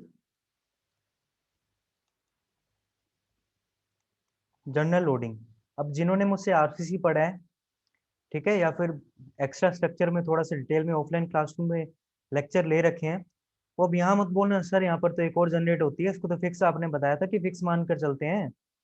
लेकिन बेटा वो बाद में पढ़ेंगे, ठीक है। अभी इंडिटरमिनेसी कैलकुलेशन के लिए आप यहाँ पर आइए, ओके। अगर मेरे पास आ जाती वर्टिकल लोडिंग ओनली, क्या आती मेरे पास, वर्टिकल लोडिंग, केस बन गया वर्टिकल लोडिंग का, यूडीएल वगैरह छोड़ो, only and only vertical loading है, तो ये जनरेट नहीं होने वाला, ये जनरेट नहीं होने वाला, ये जनरेट नहीं होने वाला, क्योंकि जब तक हॉरिजॉन्टल का एक्शन ही नहीं आया उसकी रिएक्शन कहाँ से जनरेट होगी, ठीक है। तो 3 रिएक्शन मेरे पास जनरेट हो जाएंगी, 1 2 3, ठीक है। कितनी रिएक्शन जनरेट हुई, 1 2 3। तो इस 3 रिएक्शन यानी कि डीएससी की वैल्यू आपको यहाँ पर कैलकुलेट करनी होती है, जो कि are E minus equation of equilibrium, equation of equilibrium आपको यहाँ पर करना पड़ता, जिसकी जनरल वैल्यू तो 3 रहती है, ठीक है। 3 क्यों, summation of all the horizontal forces, summation of all the vertical forces 0, summation of all the moment about a point 0। लेकिन केस आ गया स्पेशल केस, तो इंपॉर्टेंट लगा के लिखेंगे। थोड़ी सी राइटिंग अच्छी नहीं हो रही मेरी, कोशिश करते हैं थोड़ा साफ लिखने की। तो केस हमारा हो गया डीएससी का स्पेशल केस, मैंने इंपॉर्टेंट भी लिख दिया यहाँ पर। सब जो सपोर्ट्स है वहां पर रिएक्शन तो आ गई, वर्टिकल रिएक्शन 3 जनरेट होगी, 3, है ना। लेकिन इक्वेशन ऑफ इक्विलिब्रियम कितनी लें, 3 लें, मैं कहूंगा नहीं। जब हॉरिजॉन्टल रिएक्शंस को कंसिडर ही नहीं किया, तब इस इक्वेशन ऑफ इक्विलिब्रियम को कैसे कंसिडर करोगे, इसका यूज कहाँ है, कैसे कंसिडर कर सकते हो जब इसके ऊपर एक्शन ही नहीं है, तो रिएक्शन कैसे, रिएक्शन यानी कि वहां के लिए स्टेबिलिटी कैसे, ठीक है। वहां फोर्सेस ही जनरेट नहीं हुए तो इक्विलिब्रियम में तो उसकी बात ही नहीं हुई ना। तो यहाँ पर equation of equilibrium vertical loading के केस में हमारे पास कितने हैं, सिर्फ 2, ठीक है। तो इक्वेशन ऑफ इक्विलिब्रियम लेने वाले हो 2, तो 3 - 2 करके क्या कर दोगे आप यहाँ पर डीएससी के वैल्यू, यानी कि external static indeterminacy in the case of vertical loading for this continuous beam width 3 hinges, ठीक है। इंटरनल हिंजेस नहीं है, हिंज सपोर्ट है यहाँ पर। इंटरनल हिंज और हिंज सपोर्ट में फर्क होता है, नेक्स्ट पेज पर बताता हूँ आपको। तो डीएससी की वैल्यू यहाँ पर बच्चों कितनी हो जाएगी, 1। एक कंफ्यूजन मैंने देखा है बच्चों के अंदर, स्टूडेंट्स में जनरल एक कंफ्यूजन रहता है कि इंटरनल हिंज क्या होता है और हिंज सपोर्ट क्या होती है। तो दोनों को समझिए।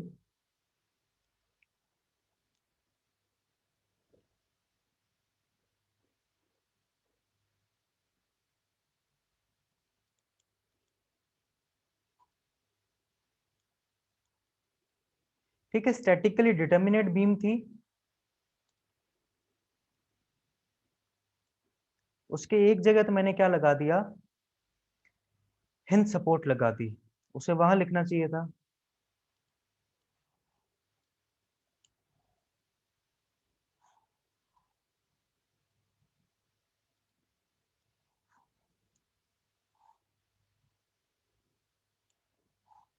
हमारे पास काफी तरीके हैं लिखने से बचने के लिए। ओके, तो यहाँ पर देखिए एक जगह मैंने हिंज सपोर्ट लगा दी और दूसरी बीम में मैं क्या दूंगा, इंटरनल हिंज देने जाऊंगा। सपोर्ट्स को हम ब्लू कलर से दिखाते हैं समझने के हिसाब से। अगेन सिंपली सपोर्ट बीम, इस बार क्या लगा दिया मैंने, इंटरनल हिंज लगा दिया यहाँ पर। ओके, मेरे माइक का ये कंडेंसर गिर गया था यहाँ पर। चलिए, तो इंटरनल हिंज को लाइन डायग्राम से तो हम नहीं समझ पाते, इंटरनल हिंज और हिंज सपोर्ट में क्या फर्क है। तो थोड़ा सा इसे यहाँ देखिए, जब इस डायग्राम को थोड़ा डिटेल में समझाने जाऊंगा मैं, तो किस तरह का बन जाएगा। बीम सामने से ऐसी दिखाई देगी, बीम के ऊपर ये जो हिंज सपोर्ट है ये कुछ इस तरह से अटकी होगी, यानी कि दरवाजे के फ्रेम के अंदर सपोर्ट से हिंजित से उसका डोर का जो लीव्स है, पैनल है, किस तरह से अटका होता है, यानी विंडो पैनल वगैरह भी अटके होते हैं। तो वो वाली जो सपोर्ट होती है उसे बोल देते हैं हम हिंज सपोर्ट। ठीक है, ये सपोर्ट कैसी आ गई, हिंज। रोलर के ऊपर भी छोटा सा हिंज रहता है, राइट। लेकिन जब इंटरनल हिंज की बात चल रही होती है तब उसका मतलब क्या हो जाता है, कुछ इस तरह से। ठीक है, इंटरनल हिंज का मतलब क्या हो जाता है, कुछ इस तरह से, यानी कि यहाँ पर अगर आप फोर्स लगाओगे तब जो इसके अंदर डिफॉर्मेशन आने वाला है वो ऐसा डिफॉर्मेशन आ जाएगा। आया समझ।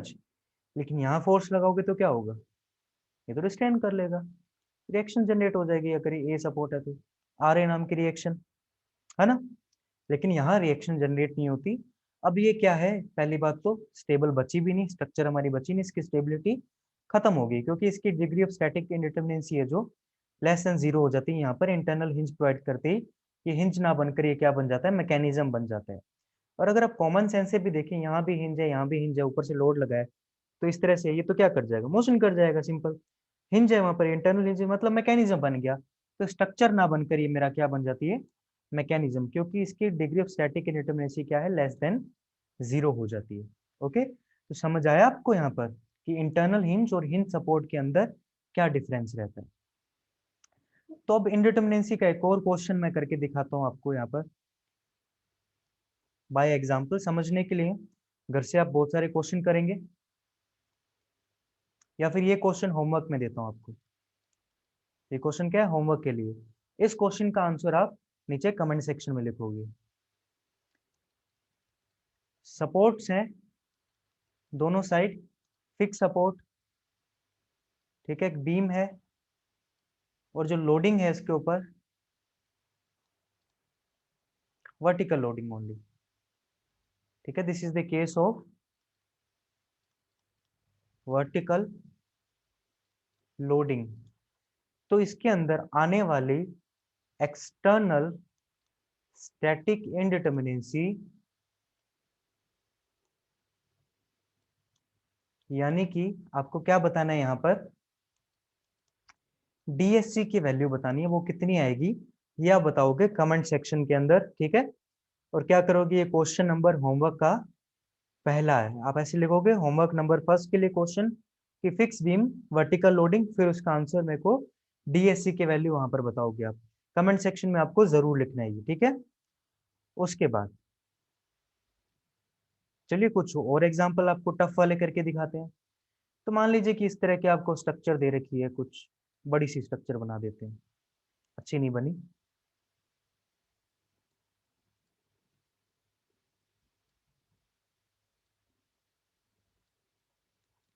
बात चल रही है अभी 2D की, ठीक है। और मैंने आपको एक चीज बता दी, चाहे ट्रस हो चाहे फ्रेम हो, जब भी हम एक्सटर्नल स्टैटिक इनडिटरमिनेंसी की बात करेंगे, सिर्फ और सिर्फ ध्यान कहाँ रहेगा हमारा, सपोर्ट्स के ऊपर रहने वाला है। ठीक है, आप सपोर्ट्स यानी कि सिर्फ और सिर्फ इनको देखकर चलोगे, और कहीं आपका ध्यान नहीं लेना।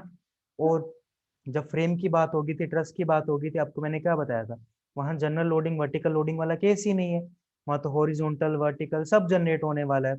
ठीक है, तो क्योंकि यहाँ पर ये मेरी फिक्स सपोर्ट है तो कितनी रिएक्शन, तीन, इधर भी तीन, इधर भी तीन, इधर भी तीन, लोडिंग लगी हुई है। ठीक है, तो टोटल नंबर ऑफ रिएक्शन कितनी होगी, 12। तो अगर static indeterminacy, external static indeterminacy DSC की वैल्यू चाहिए, तब मेरे पास बच्चों कितनी हो जाएगी, DSC equals to R E minus equation of equilibrium, जो कि जनरल लोडिंग की कंडीशन में 3 रह जाती हैं। तो आर ई माइनस 3 यानी कि 12 माइनस 3 यानी कि डीएससी की वैल्यू एक्सटर्नल स्टैटिक इंडिटरमिनेसी इस केस में कितनी आ जाएगी आपके पास, 9 आ जाएगी। ओके, हम क्वेश्चंस के लिए क्वेश्चन को सोल्व करने के लिए एक सेपरेट लेक्चर भी बना देंगे, वरना एक ही लेक्चर में सोल्व करेंगे तो बहुत लंबा लेक्चर बन जाएगा। This is basically first part यानी कि कंसेप्चुअल पार्ट ऑफ एक्सटर्नल और इंटरनल स्टैटिक इंडिटरमिनेसी के ऊपर। ठीक है, ये तो थे एक्सटर्नल स्टैटिक इंडिटरमिनेसी की बात। ठीक है, डीएससी हम वगैरह हमने सब कैलकुलेट कर लिया, जनरल लोडिंग वर्टिकल लोडिंग सबके लिए। अब बात करें इंटरनल स्टैटिक इंडिटरमिनेसी के बारे में। इंटरनल स्टैटिक इंडिटरमिनेसी,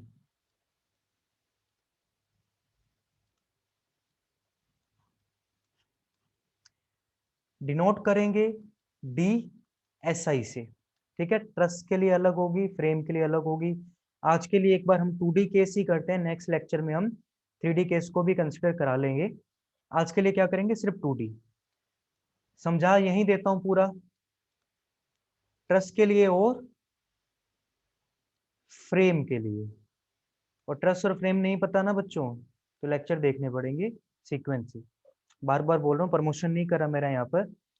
ठीक है, लेक्चर इसलिए बोल रहा हूँ क्योंकि स्ट्रक्चर एनालिसिस बेटा अगर आप ध्यान से नहीं पढ़ते हो, क्योंकि जितने भी एनालाइज करने वाले हो हमेशा आपको डिटर्मिनेट स्ट्रक्चर नहीं मिलेगी वहां पर। बहुत सारे मेथड हैं, जिसके डिग्री ऑफ काइनेमेटिक इंडिटरमिनेसी कम होगी उसके लिए अलग method, degree of static indeterminacy कम होगी उसके लिए अलग मेथड, फोर्स मेथड, ठीक है, कॉन्जुगेट बीम मेथड है हमारी, स्लोप डिफ्लेक्शन कैलकुलेट करना पड़ेगा, moment area, Castigliano, Betti's theorem, Maxwell theorem, three moment theorem. ठीक है, तो इतनी सारी थ्योरम, इतने सारे फॉर्मूले, फोर्स मेथड, स्टिफनेस मेथड, ये सब आपको पढ़ने पड़ेंगे।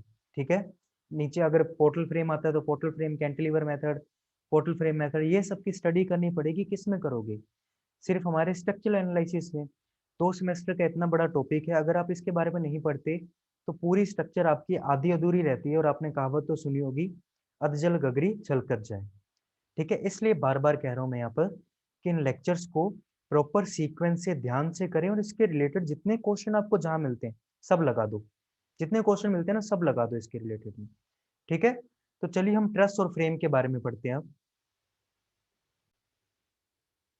और आज जो बच्चों हम इनडिटरमिनेसी के ऊपर बात करने वाले हैं ना, मैंने आपको पहले बता दिया कि इसके ऊपर बात करें एक बार 2D केसेस के ऊपर। ठीक है, थोड़ा डिटेल एनालिसिस कर रहे हैं, इसलिए 2D को अलग 3D को अलग रख रहा हूं मैं यहाँ पर। ठीक है, तो ट्रस के ऊपर अगर मैं बात करूं तो ट्रस मेरे पास क्या होता था। ठीक है, फ्रेम यानी कि रिजिड जॉइंटेड, ट्रस यानी कि पिन जॉइंटेड। पिन जॉइंटेड के साथ साथ ट्रस में क्या थे, मेंबर सारे एक्सियल स्टिफ मेंबर होते थे, स्ट्रेट मेंबर होते थे, जितने फोर्सेस लग रहे हैं सिर्फ पिन्स के ऊपर लग रहे हैं। ठीक है, ये सब बातें थी हमारे ट्रस की, हुक्स लॉ वैलिड वगैरह हो रहा है, ये सब हो रहा है। उसके बाद अभी बात चल रही है इंटरनल मेंबर की। ठीक है, एक बार ट्रस के ऊपर आते हैं, खाली फ्रेम का भी समझाऊंगा मैं आपको। ट्रस में मेरे को एक बात बताइए, बाहर तो ले लिया मैंने सिंपली सपोर्टेड कंडीशन। ठीक है, एक्सटर्नल स्टैटिक इंडिटरमिनेसी के हिसाब से क्या हो गया, एक डिटरमिनेट स्ट्रक्चर होगी।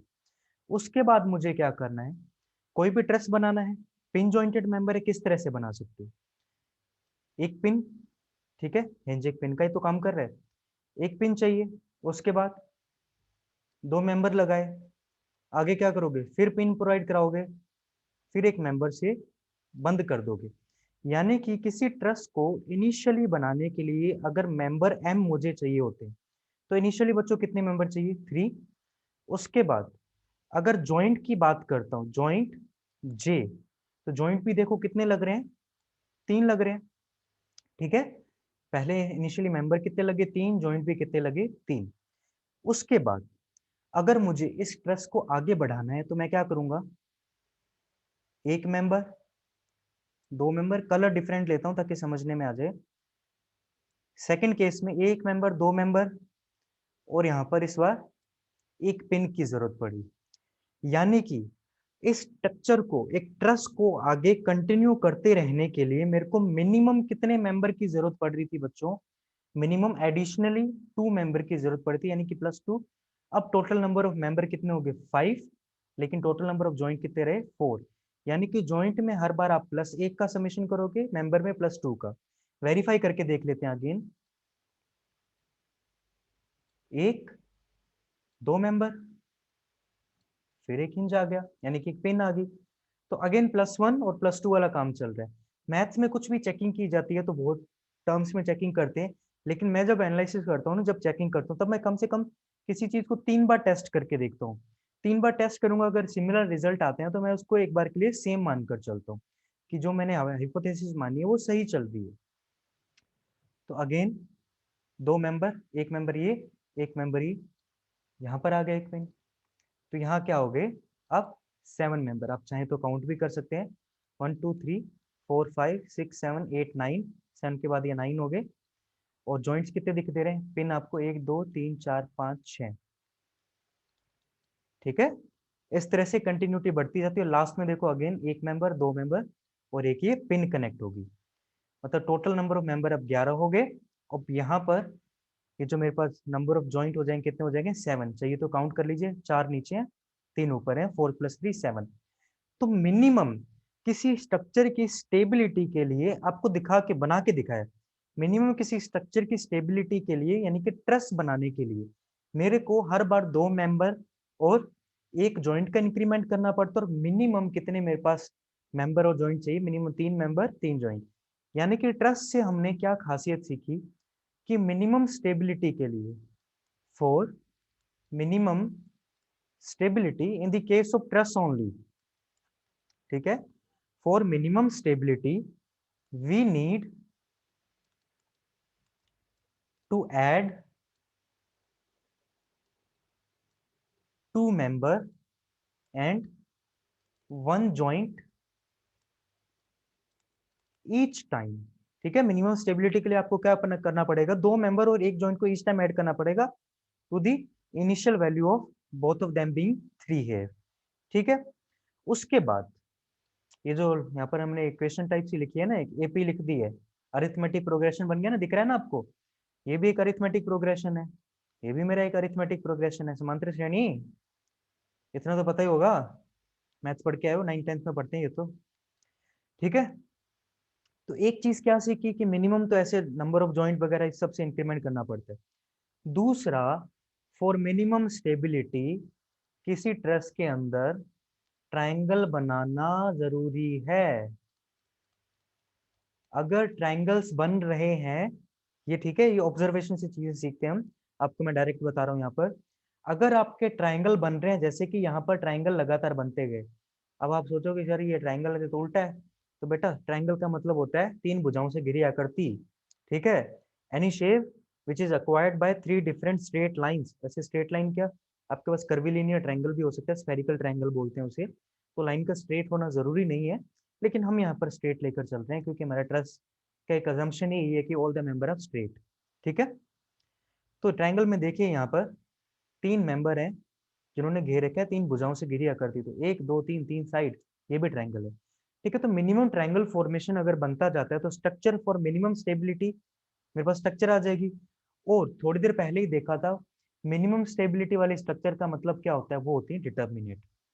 ठीक है, क्योंकि इनडिटर्मिनेंसी का मतलब क्या हुआ, रिडंडेंसी, या फिर थोड़ी देर पहले लिखवाया था ना एक्स्ट्रा मेंबर या एक्स्ट्रा स्टिफ मेंबर, वो इसी के लिए लिखवाया था कि जब आप एक्स्ट्रा नंबर ऑफ मेंबर लगाते हो तो मेरी स्ट्रक्चर हो जाती है स्टिफ हो जाती है, एक्स्ट्रा स्टिफ हो जाती है, उसकी रिडंडेंसी यानी कि इनडिटर्मिनेंसी बढ़ जाती है, यानी कि उसमें नंबर ऑफ अननोन बढ़ेंगे। और अब नंबर ऑफ अननोन कब बढ़ते हैं, जब नंबर ऑफ मेंबर बढ़ेंगे, क्योंकि नहीं मेंबर के अंदर तो अननोन फोर्सेस जनरेट होगा, राइट और नो, राइट।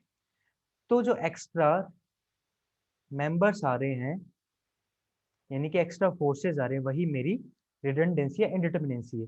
लेकिन जहां ट्रायंगुलर फॉर्मेशन, सिर्फ और सिर्फ ट्रायंगुलर फॉर्मेशन बन रहा है, वो मेरी स्ट्रक्चर कैसी हो जाएंगी, प्रॉपरली एक डिटर्मिनेट, इंटरनली भी डिटर्मिनेट। और किसी स्ट्रक्चर के स्टेबल होने के लिए एक्सटर्नली और इंटरनली स्टेबल होना दोनों जरूरी है। फॉर एग्जाम्पल आपको बता दूं, इस तरह से आपने स्ट्रक्चर बनाई, एक्सटर्नली तो स्टेबल दिख रही है, लेकिन एक मेंबर उसका कुछ इस तरह से आ गया। अब क्योंकि पिन है, जैसे इसके ऊपर लोड आएगा ये तो क्या कर दी जाएगा, रोटेशन दी जाएगा, तो यहाँ पर ये स्ट्रक्चर स्टेबल मेरी नहीं है, structure is my not stable, यानी कि unstable here in the case. तो डिटर्मिनेट का एनालिसिस आप देखकर ही डायरेक्ट कंपटीशन एग्जाम के हिसाब से क्या करोगे, इस तरह से ट्रायंगल दिख रहे हैं, अरे डिटर्मिनेट है, निकालने की भी जरूरत नहीं है। ठीक है, उसके बाद मिनिमम डिटर्मिनेट का क्राइटेरिया, यानी कि criteria for minimum stability of a truss क्या होगा हमारे पास, we are going to study criteria for minimum stability of truss, criteria for minimum stability of truss. So let's study this criteria for minimum stability of trust. Okay? तो हमारे पास arithmetic progression थे, इसी से समझते हैं। अगर आपको अरिथमेटिक प्रोग्रेशन याद हो तो उसके लिए कोई नंबर ऑफ मेंबर m या कोई tn वैल्यू nth नंबर पर क्या हो जाती थी, a plus N minus one into D, याद है कि नहीं, a plus N minus one into D, A जिसमें क्या होता था, first factor, first term, n देख लेते हैं जितने भी n पर निकालने हो, हमें नहीं पता कितने number of n, 50 member, 100 member, कुछ भी निकालने होंगे। तो m के लिए number of member, total number of member, उसमें m कौन सा होना चाहिए, यानी कि 9 नंबर मेंबर हो, 11 मेंबर हो, 13 हो, इस तरह से। तो 3 plus N minus one into D, और डी इनका क्या रहता था, डिफरेंस रहता था। ठीक है, कॉन्स्टेंट डिफरेंस, जो इसकी वैल्यू यहाँ पर 2 हो गई है। नेक्स्ट अगर इस जॉइंट के लिए इक्वेशन बनाऊं तो क्या बन जाएगी, j equals to 3 plus N minus one into one. इस इक्वेशन से क्योंकि नंबर ऑफ n मैंने एक बार बराबर लेके चल रहा हूँ, तो n की वैल्यू आप निकाल कर क्या करोगे, यहाँ लिख लोगे, ये मेरे पास क्या आ जाएगी, j माइनस टू। ठीक है, n की वैल्यू कितनी आ जाएगी, j माइनस टू। उस n की वैल्यू को आप यहाँ रखोगे। ठीक है, उस n की वैल्यू को आप क्या रखोगे, यहाँ रखोगे, क्योंकि nth टर्म के लिए कर रहा हूँ मैं यहाँ पर। ठीक है, जैसे n टर्म में 6 आ रहा था, n टर्म पे यहाँ पर 7 आ रहा था, इसके लिए 11 आ रहा था, वो वाली nth टर्म। ठीक है, इनिशियली स्टार्ट बराबर किया, उसके बाद यहाँ 5 4, यहाँ 7 5, यहाँ 9 6, 11 7, इस तरह से, वो वाली एन टर्म है। ठीक है, ऐसे एन मत मान के चलना, इसमें तो 6 है, उसमें 9 है, वो वाला एन नहीं है। 6 और 9 का मतलब क्या है, ये एम और जे की वैल्यू। ओके, तो एन को आप लेकर गए, जे माइनस टू उसकी वैल्यू है इस इक्वेशन के अंदर। तो कहीं इरेज करके देखते हैं, कोशिश कर रहा हूँ आपको इसी पेज पर समझ आ जाए।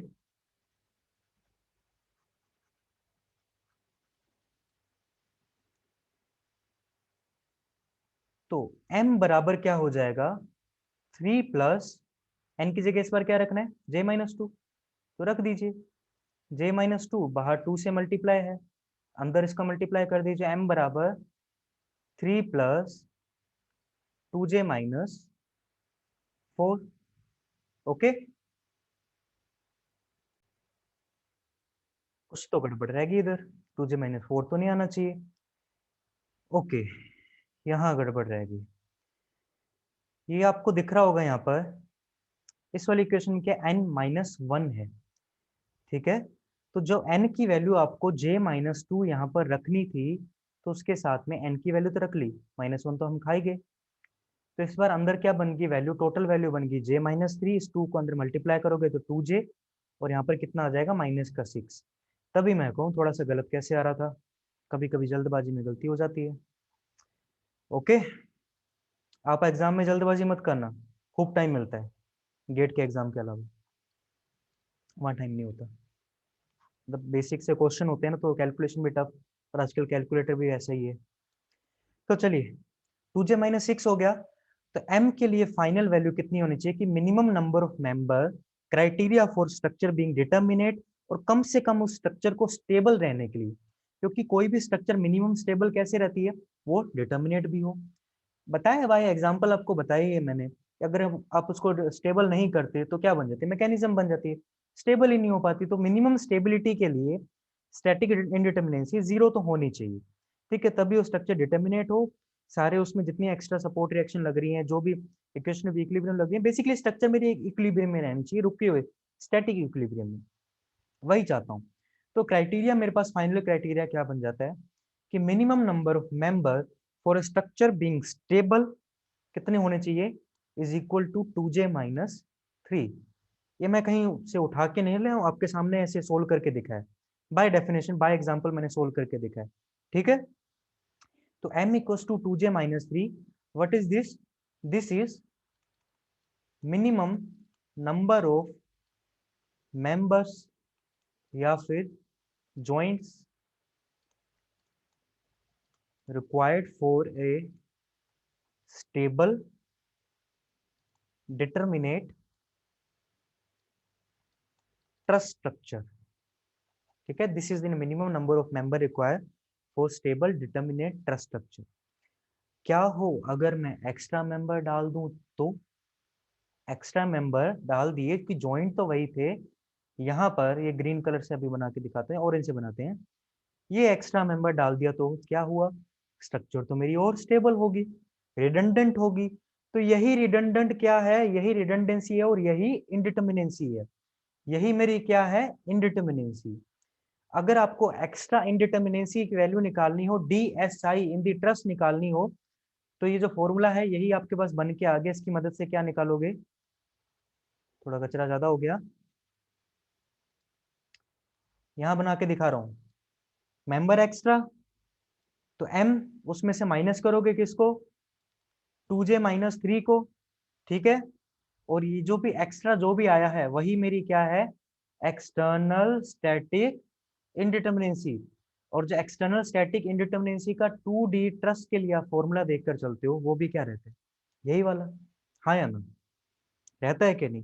तो एक तरीका तो क्या होता है इनडिटर्मिनेंसी निकालने का, जो आपके सामने मैंने bye calculating the number of member and number of joint निकाल के बता दिया, ठीक है। और बाय डेफिनेशन बताया जितने एक्स्ट्रा मेंबर हैं वही मेरी इंडिपेंडेंसी है। ये तो मैंने मैथमेटिकल एक्सप्रेशन से बताया, लेकिन फोर्सेस से देखें अब, ठीक है। अब देखेंगे फोर्सेस से, तो फॉर्मूला याद रखना, इंटरनल स्टैटिक इंडिटर्मिनेंसी का फॉर दी 2D ट्रस्ट के केस में क्या होता है, M माइनस ब्रैकेट में 2J-3, ठीक है, 2J-3। अब आपको by the calculating of number of forces के हिसाब से बताता हूँ। 2D trust, internal static indeterminacy. तो एक चीज बताइए बच्चों, ट्रस्ट के अंदर मेंबर फोर्सेस जो होते हैं वो कौन से होते हैं, सिर्फ और सिर्फ एक्सियल, यानी कि या तो कंप्रेशन होगा या फिर टेंशन होगा, यानी कि एक टाइम पर तो एक ही होगा ना, एक मेंबर में से तो नहीं कंप्रेशन टेंशन दोनों लग रहे हैं एक ही सेम मेंबर पर, है ना, उसका रिजल्टेंट ही लगेगा या कंप्रेशन या टेंशन। तो यानी कि एक टाइम पर number of forces in a single member will be 1, ठीक है। तो यहां पर मैं लिख देता हूं, number of forces in a single member. I hope मेरी राइटिंग आपको थोड़ी समझ आ रही होगी, बोल भी रहा हूँ, क्लियर आपको सुनाई दे रहा होगा उसमें। The number of forces in a single member is 1, ठीक है। तो हर मेंबर के लिए जितने नंबर ऑफ मेंबर है उसमें उतने फोर्सेस आते जाएंगे, मतलब m नंबर ऑफ मेंबर है तो m नंबर ऑफ फोर्सेस हो जाएंगे, n नंबर ऑफ मेंबर है तो n नंबर ऑफ फोर्सेस हो जाएंगे, राइट। उसके बाद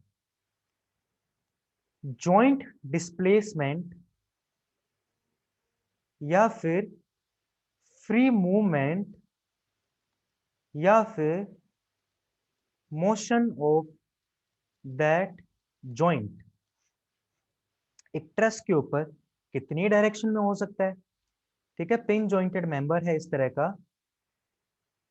कंसिडरेशन में ले रहे हैं इस वाले को, ए बोल देते हैं इसको, क्योंकि यहाँ पर हमने पिंस प्रोवाइड कराई है तो थीटा तो इजीली इसमें आ जाएगा, यानी कि स्लोप रोटेशन तो इजीली प्रोवाइड हो जाएगा। तो यहाँ पर बेंडिंग मोमेंट जनरेट होने का तो सवाल ही नहीं उठता, ठीक है। ऑलरेडी रोटेशन पॉसिबल है, ना तो बेंडिंग मोमेंट जनरेट हो रहे हैं, यानी कि ना तो फोर्सेस जनरेट हो रहे हैं। अगर फोर्सेस नहीं जनरेट हो रहे तो उसके लिए लगने वाले इक्विलिब्रियम इक्वेशन वगैरह वो सब भी कंसिडर नहीं करेंगे, जैसे हमने बीम के अंदर नहीं की थी इन the case of vertical loading. तो उसी तरह से यहाँ पर एम वाले जो पार्ट है, मोमेंट वाला पार्ट, उसको तो गायब भी कर दिया जाता है। तो बच्चे कौन से डिस्प्लेसमेंट, फ्री मूवमेंट, एक तो डेल्टा एक्स और दूसरा डेल्टा वाई। तो एक जॉइंट कितनी डायरेक्शन में मोशन कर सकता है, दो डायरेक्शन में, यस और नो, राइट। तो एक जॉइंट के ऊपर दो डायरेक्शन में मूवमेंट हो सकते हैं, तो मोशन पर जॉइंट इज इक्वल टू 2, ठीक है। 2, तो इन पर जॉइंट की 2 मूवमेंट की मोशन के लिए यहाँ पर नंबर ऑफ कंडीशन इक्वेशन भी आ जाती है 2, इन्हें हम क्या कह देते हैं, number of condition equations. Equilibrium मत बोल देना, ठीक है। नंबर ऑफ कंडीशन इक्वेशन हमारे पास कितनी आ जाती है, यहाँ पर 2 आ जाती है। तो इनडिटरमिनेंसी का मतलब क्या होता था, कहाँ लिखें, इसे इरेज करके देखते हैं। ठीक है, नंबर इनडिटरमिनेंसी का मतलब क्या होता था, unknown minus known, right, unknown minus known. तो अननोन तो बेटा आपके पास कितने आ रहे थे, पर मेंबर के हिसाब से एम आ रहे थे, जितने नंबर ऑफ मेंबर उतने एम उसके अंदर अननोन। उसके बाद एक जॉइंट के ऊपर कितने आ रहे हैं, दो, तो पर जॉइंट के हिसाब से मैंने क्या कर दिया, उनको टू से मल्टीप्लाई कर दिया, तो टू जे हो गया। टू के ऊपर नंबर ऑफ कंडीशन इक्वेशन आती हैं, टू जे होगी। लेकिन सारी कंडीशन इक्वेशन में से तीन कंडीशन इक्वेशन है, motion in X Y and, और हमारे साथ में उसके मोमेंट के रोटेशन के मोशन को जो रेस्ट्रिक्ट करके रख रही है वहां पर, उसको स्टेबल इक्विलिब्रियम में रख रही है। उसके स्टेबल इक्विलिब्रियम के लिए तीन कंडीशन इक्वेशन, जिन्हें इक्वेशन ऑफ इक्विलिब्रियम बोल देते हैं, वो तो हमने एक्सटर्नल वाले में कंसीडर कर लिया। तो उसको तो यहाँ से करना पड़ेगा माइनस, उसको करना पड़ेगा माइनस। तो जो फाइनल फॉर्मूला बन के आया मेरा इंटरनल स्टैटिक इंडिटरमिनेंसी का इन the case of 2D truss, क्या बन के आया बच्चों, m माइनस 2j माइनस 3। आया समझ। और ये फॉर्मूला याद करो, m माइनस 2j माइनस 3 कहाँ देखा देखा लग रहा है, ये देखिए। सो by the calculating of basic concept you will get the same result as you are going to get by the applying of forces also। ठीक है, तो ये चीज बताने का, हालांकि थोड़ा सा टाइम कंज्यूम हो गया इस लेक्चर में, मेरा थोड़ा बड़ा लेक्चर भी बन गया, लेकिन ये चीज बताने का मेरा सिर्फ और सिर्फ एक मकसद था कि किसी भी स्ट्रक्चर को हम n नंबर ऑफ वे से एनालाइज कर सकते हैं। जरूरी नहीं कि कोई बंदा किसी मेथड ए से एनालाइज कर रहा है तो आप उसी मेथड ए के पीछे ही पड़ जाओ। ठीक है, हाँ आपको मेथड ए आना चाहिए, लेकिन आपको मेथड बी सी सब पता होना चाहिए। ठीक है, जितने नंबर ऑफ मेथड पता है आपको, उसको अलग अलग तरीके से टाइम बचाते हुए अपना, क्यों कंपटीशन एग्जाम में क्या होता है, आपसे ये नहीं पूछता कि इसको स्ट्रेन एनर्जी मेथड से करो। ठीक है, ऑब्जेक्टिव पेपर की बात कर रहा हूँ, हालांकि अलग डिफाइन करके बता दिया कि भाई इसी मेथड से करना है आपको, उसमें डिस्क्रिप्टिव पेपर में फिर तो आपको करना ही पड़ेगा। लेकिन कंपटीशन एग्जाम में ऑब्जेक्टिव, जनरली पेपर प्री का तो ऑब्जेक्टिव ही रहता है, उसमें हमसे ये नहीं पूछता कि कौन सा मेथड यूज करना है। तो मेथड कोई भी यूज करो ना, आपका फाइनल आंसर सही आना चाहिए, और हम कुछ गलत नहीं करेंगे, ये कोई ट्रिक वगैरह नहीं है। जो पिछले आपको इधर आंसर निकाल के बताया मैंने, इस तरह से arithmetic progression, number of membership, कोई ट्रिक नहीं है बेटा ये। क्योंकि है क्या, हम नंबर ऑफ मेंबर काउंट कर रहे हैं और नंबर ऑफ जॉइंट काउंट कर रहे हैं, उसी के हिसाब से हमने यहाँ पर क्या कर दिया, नंबर ऑफ फोर्सेस काउंट कर दिए। चाहे नंबर ऑफ फोर्सेस काउंट करो, नंबर ऑफ मेंबर काउंट करो, बात तो स्ट्रक्चर की ही हो रही है ना। तो जब तक स्ट्रक्चर की बात कर रहे हो तब तक काम पूरा सही है आपका। ठीक है, फाइनल आंसर में चेंज नहीं आने वाला। So for calculating the internal static indeterminacy for the 2D truss case कितना आ गया, m माइनस 2j माइनस 3 आ गया। इसी तरह से आपको एक फ्रेम के लिए बताता हूँ और आज का हम जो लेक्चर है वो कंक्लूड करते हैं, ओके, वरना लेक्चर काफी बड़ा हो जाएगा। फॉर द 2D फ्रेम, यानी कि रिजिड जॉइंटेड स्ट्रक्चर की बात चल रही है इस बार, तो एक तो बड़ा अच्छा सा तरीका होता है डीएसआई निकालने का, बड़ा आसान सा तरीका होता है। एक फॉर्मूला आपने देखा होगा, इस तरह से लिखा होता है डीएसआई इक्वल्स टू 3c, और इस c का मतलब होता है हमारे पास number of cuts, number of cuts to be provided to open a closed loop type structure. ठीक है, लूप टाइप स्ट्रक्चर मतलब आपके सामने एक इस तरह का मैंने फ्रेम बना दिया,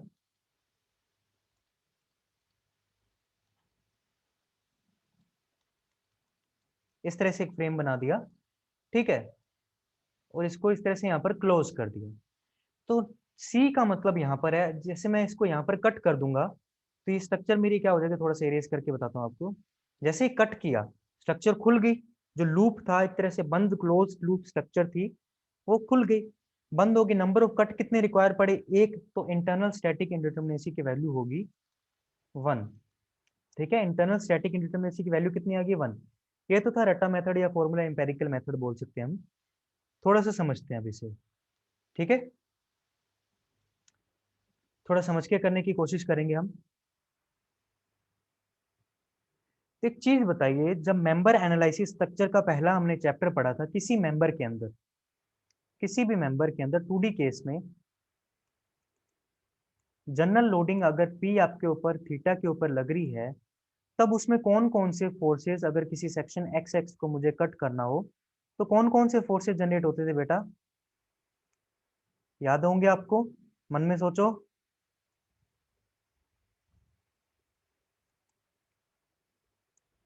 एक तो जनरेट होता था अलोंग द क्रॉस सेक्शन यानी कि शियर, ठीक है। एक जनरेट होता था अक्रॉस द क्रॉस सेक्शन यानी कि perpendicular to the cross section यानी कि एक्सियल, और एक जनरेट हो जाता था इसको जेड डायरेक्शन के अलोंग घुमाने वाला यानी कि इसका रोटेशन वाला, यानी कि restraining the rotation, for restraining the rotation, for restraining rotation क्या जनरेट हो जाता था? Bending moment. ठीक है, तो तीन टाइप के फोर्सेस एक मेंबर के अंदर इंटरनली जनरेट होते हैं। तीन फोर्सेस यानी कि तीन अननोन। किसी एक मेंबर के ऊपर जब तक उसकी स्ट्रक्चर चेंज नहीं हो जाती तब तक कितने फोर्सेस जनरेट होते हैं? उसमें तीन। स्ट्रक्चर चेंज नहीं होती तब तक कितने फोर्सेस? तीन। यानी कि ये जो पर member, one, colour choose different देते हैं थोड़ा, 1 2 3 4 5 एंड 6, ठीक है। जो डिफरेंट मेंबर है उसके लिए, हर मेंबर के लिए हमारे पास कितनी रिएक्शन जनरेट हो रही है? 3, राइट। कितनी रिएक्शन जनरेट हुई? 3। 2D फ्रेम का केस चल रहा है। उसके बाद उसी तरह से एक जॉइंट के ऊपर फ्री मूवमेंट कितनी डायरेक्शन में दे सकता हूँ? पॉसिबल फ्री मूवमेंट एक जॉइंट के ऊपर कितने हो सकते हैं? Horizontal, vertical and rotation, considering the case of static equilibrium condition equation at each joint. अगर आप समझने के लिए बोले तो इक्वेशन ऑफ इक्विलिब्रियम की तरह ही है वो, क्योंकि इक्वेशन ऑफ इक्विलिब्रियम का काम क्या है? To support a structure for being in a stable static equilibrium, ठीक है। और जॉइंट का काम भी यहाँ पर क्या कर रहा है? उसी को स्टेबल स्टैटिक इक्विलिब्रियम में कर रहा है। तो जॉइंट जो 3 डायरेक्शन में रिस्ट्रेन दे रहा था यहाँ पर, उसकी वजह से हर जगह 3 कंडीशन इक्वेशन आएंगी। तो पर जॉइंट भी कितनी आ गई? 3J, ठीक है। पर जॉइंट कितनी आ गई? 3J। लेकिन क्योंकि 3 हमने इक्वेशन ऑफ इक्विलिब्रियम में ऑलरेडी यूज कर ली, तो DSI for the case of 2D frame, 2D frame यानी कि रिजिड जॉइंटेड स्ट्रक्चर के लिए DSI का फॉर्मूला क्या हो जाएगा? 3M माइनस 3J माइनस 3, जो कि एक्चुअल फॉर्मूला है, ठीक है। अब चेक करते हैं कि दोनों से वैल्यू सेम आती है कि नहीं आती। 3C के लिए नंबर ऑफ कट्स की वैल्यू 1 है तो 3 इंटू 1, DSI ऊपर वाले फॉर्मूले से कितना आ गया? 3 आ गया, ठीक है। नीचे वाले फॉर्मूले रखते हैं, नंबर ऑफ मेंबर कितने दिखाई दे रहे हैं? 6, तो 3 मल्टीप्लाई बाय 6, ओके। और इसमें से आपको माइनस करना है। नंबर ऑफ जॉइंट कितने दिखाई दे रहे हैं? 1 2 3 4 5 6, सारे जॉइंट लेने होते हैं सपोर्ट के ऊपर वाले भी, ठीक है। तो 3 मल्टीप्लाई बाय 6 माइनस 3 करना है आपको, ठीक है। ये 18 हो गया, ये 18 माइनस 3 कितना आ जाएगा? 15 हो जाएगा। चलिए करके देख लेते हैं, एक बार लिख के बता देता हूँ।